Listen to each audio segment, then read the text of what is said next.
फजील साहब क्या लग रहा है? बात हो रही थी कि साहब ईरान पे हमला करेंगे, कोई कह रहा है कि फिर से जिस तरह से वेस्ट बैंक में सूरत हाल है, कुल मिलाकर के आपने तो बातें सुन ली हैं, क्या आपको लग क्या रहा है कि होने क्या जा रहा है? जंग तो अब कहीं नहीं होनी है, क्योंकि अमेरिका ये बात अच्छे से समझ गया है कि मिडिल ईस्ट में हाथ डालना चाइना और रूस को मजबूत करना। इसीलिए की जान, जैसे राक्षस की जान तोते में होती है, तो उनको लग रहा है अमेरिका को कि ईरान की जान रूस में है और चाइना में है। तो सबसे पहले रूस से बात कर लो। अगर रूस पट जाते हैं, जैसा कि इन्होंने यूक्रेन का साथ छोड़ दिया, तो अमेरिका की ये खासियत है कि अमेरिका हमेशा अपने दोस्तों को दगा देता है और कभी आगे नहीं बढ़ने देता। पर रूस का एक लंबा इतिहास है और कभी अपने एलाइज को धोखा नहीं देता और उन्हें आगे बढ़ने देता है।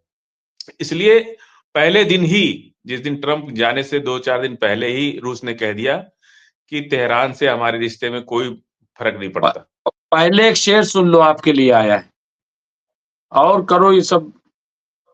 लिखा है तबरेज आलम सिद्दीकी साहब ने कि चले भी आओ, ब्रैकेट में लिखा है फजील साहब, चले भी आओ कि गुलशन का कारोबार चले। लो जी। नहीं, मैं रास्ते में था और फिर खाना खाने लगा आके, तो उस दौरान आपका मैं डिबेट सुन रहा था। तो फिर अब आपने मैसेज कर दिया तो मुझसे भी रहा नहीं गया, तो मैंने कहा भाई जुड़ ही लेते हैं थोड़ा, क्योंकि हमारा भी आदत सी लग गई है आपके साथ। लेकिन अब अरे हम सुबह सुबह सबको हमको आदत बहुत आपकी भी लग गई है, अब क्या करें, ये भी तो है। ठीक है। तो देखिए, अब ये कभी भी जो है, इस वक्त अमेरिका की भी स्थिति खराब है और अमेरिका इजराइल इजराइल तो बिल्कुल नहीं। अमेरिका वो केवल बातें कर रहे हैं, ये लोग मतलब दिखावा कर रहे हैं, डरवा रहे कि हम मार देंगे, हम ये कर देंगे। या अरे क्या है, अमेरिका से तो अफगानिस्तान से नहीं लड़ पाया अमेरिका, ईरान से क्या लड़ेगा? वियतनाम से नहीं लड़ पाया, इराक से नहीं लड़ पाया, वो क्या लड़ेगा? वो लड़वाता है, लड़ता नहीं है अमेरिका। अमेरिका लड़वाता है। इसराइल और यूक्रेन देख लीजिए आपने, अमेरिका कभी सामने आया उसमें? हथियार दे दिया, गोला बारूद दे दिया। और एक जो असॉल्ट राइफल जो मिली हमास के पास, वो मेड इन अमेरिका है। तो जब मेड इन अमेरिका का मिला राइफल, तो ये बात हुई कि भाई अमेरिका फिलिस्तीन की मदद कर रहा है। इजराइल ने ये पूछा था, सवाल आया था, तो उन्होंने ये कहा कि नहीं, जो हमने रूस के खिलाफ यूक्रेन के साथ जंग में जो हमने राइफल्स दी है, वो सैनिकों से लूटी हुई या उनसे जब्त की हुई बंदूकें हैं जो रूस ने हमास को दे दिया है।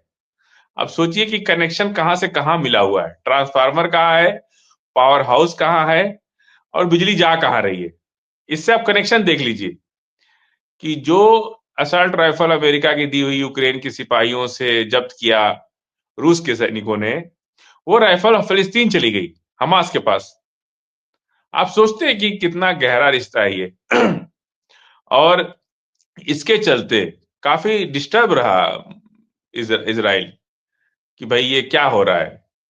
भले ही उसको सवाल का जवाब मिल गया, लेकिन आखिर रूस के पास खुद ही बहुत अत्याधुनिक हथियार है, तो उसने असॉल्ट राइफल जो अमेरिकन है, मेड इन यूएस है, उस राइफल को हमास को क्यों दिया?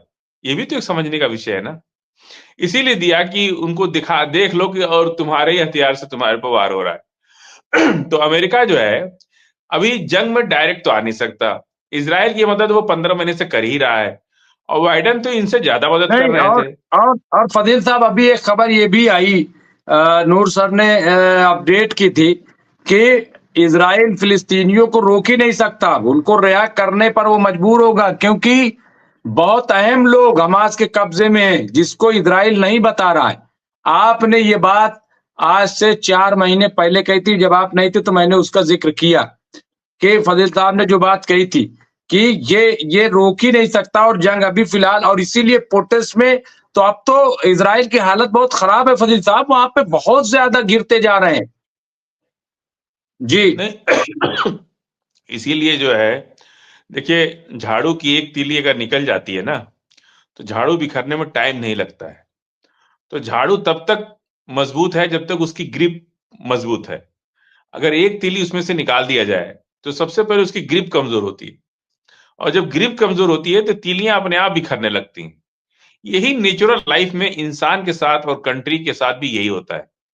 आज कोई भी कंट्री इतनी बड़ी फौज खड़ा करके उसको 12 महीना 365 दिन खाना खिलाता है, पैसे देते हैं, सैलरी देते हैं। इसीलिए देते हैं ना कि हमारी झाड़ू की जो पकड़ है, हमारे देश की जो पकड़ है, वो मजबूत रहे। कोई ऐसा ना हो कि कोई कोई भी आवे और बाजा बजा के चला जाए।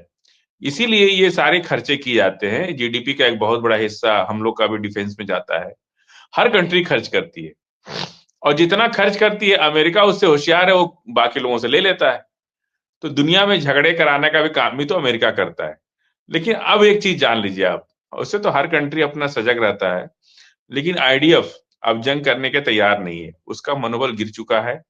हाँ, जबरदस्ती करके कोई ऑर्डर पास कर दें तो फिर भी जंग नहीं हो सकती, क्योंकि एक बुझा मन एक जंग मतलब जो हमास का इस वक्त जो तेवर है वो आईडीएफ का नहीं है। हमास जो है अपने विन विन पोजीशन में है। वो अपने को जीता हुआ मान के चल रहा है, उसका मन खुश है, उसके मकसद पूरे हो रहे हैं। उसका 90% जो ऑन द होल उसका जो टारगेट था वो अचीव कर चुका है, वो पा चुका है हमास। इसलिए उनका मनोबल हाई है, लोग और ज्यादा जुड़ रहे हैं उसके अंदर। आप सोचिए कि 40 साल से जिस अवाम ने इतना तिरस्कार और अपमान, इतना जुल्म देखा हो, वो आज खड़ा होकर के, और सबसे ज्यादा नेतन्याहू को बुरा क्या लगा कि पूरी आवाम के सामने बंधक को ले आ रहे, उनको गिफ्ट दे रहे, उनके साथ गले मिल रहे। एक बंधक तो हमास के एक सैनिक का माथा चूमा, ऐसा वीडियो देखा मैंने। अगर कोई तकलीफ में कितना मुस्कुरा रहे, कितना खुश है, ऐसा लग रहा है कि वो जाना ही नहीं चाह रहे। ये हालत हो गई है। तो ऐसे हाल, यही बात जो है नेतन्याहू को बुरी लगी, जो अभी 2 दिन पहले जो कैप्टिव्स को छोड़ने की जो हॉस्टेज डील थी, उससे नेतन्याहू पीछे हो गए। उन्होंने 800 इजराइल फिलिस्तीनियों को रोक दिया। तो उसके पीछे यही रीजन था कि उनको ये बात बहुत बुरी लग रही है कि दुनिया के अंदर ये वीडियो जा रहा है। जी। तो बहरहाल मैंने 10 मिनट के लिए गुजारिश की थी फजील साहब से कि 10 मिनट आएं, और बहुत सारी बातें आ रही हैं, लेकिन मैं शुक्रिया अदा करूंगा फजील साहब का कि वो आ गए, और कम से कम लोगों को, लोग पूछ रहे थे कि उम्मीद है कि फजील साहब खैरियत से होंगे। उनका बिल्कुल खैरियत से हैं। तो बहरहाल बहुत सारी बातें, बहुत सारे खतरात हैं और हकायक हैं, और बहुत सारी बातें तो अभी सामने नहीं आ सकी हैं। मैं समझता हूँ कि जब सामने आएंगी तो अंदाजा होगा, और इजराइल में जो कुछ हो रहा है वहाँ खैरियत तो नहीं है। उसकी खबरें नहीं आ रही, लेकिन वहाँ खैरियत नहीं है, और ऐसा लग रहा है कि नेतन्याहू अब बहुत दिनों तक मेहमान नहीं है। जल्द ही जो है वो हटेंगे, और ये तमाम जो कोशिशें हो रही हैं, ये सिर्फ जो है लोगों का गुस्सा कम करने के लिए कि साहब हम वेस्ट बैंक में जा रहे हैं, हम सीरिया में जा रहे हैं, और इस तरह की तमाम। और ये खबर आ रही थी कि साहब ईरान पर हमला कर देगा, ईरान पर हमला कर देगा। और ईरान पे हमला अभी, जैसा कि फजील साहब ने कहा, कि ये मुमकिन ही नहीं, अभी इस पोजीशन में नहीं है। और अगर अब की किया तो ईरान बिल्कुल अपनी पूरी तैयारी में है। तो बहरहाल चलिए, बहुत बहुत शुक्रिया। यहाँ पे एक डिबेट और चल रही है अमित शुक्ला की पाठशाला के बीच, राजा सिंह राजपूत और हमारे जो बुंदेला साहब हैं, जयदीप सिंह बुंदेला, ये सब जो है, अच्छा ये ऐसे हमारे हो गए हैं साथी, ना हमने इनके भी शक्ल देखी है, ना हमने इनसे कोई बात हुआ कांटेक्ट, लेकिन ये हमारे साथ जुड़े रहते हैं और ऐसी सी बातें होती हैं। तो बहरहाल अमित शुक्ला जी की तो मैं देख भी लेता हूँ तस्वीरें, लेकिन ना तो राजा सिंह राजपूत जी की देखी। और ये इतने इंटेलेक्चुअल लोग हैं फजील साहब, मैं बता नहीं सकता।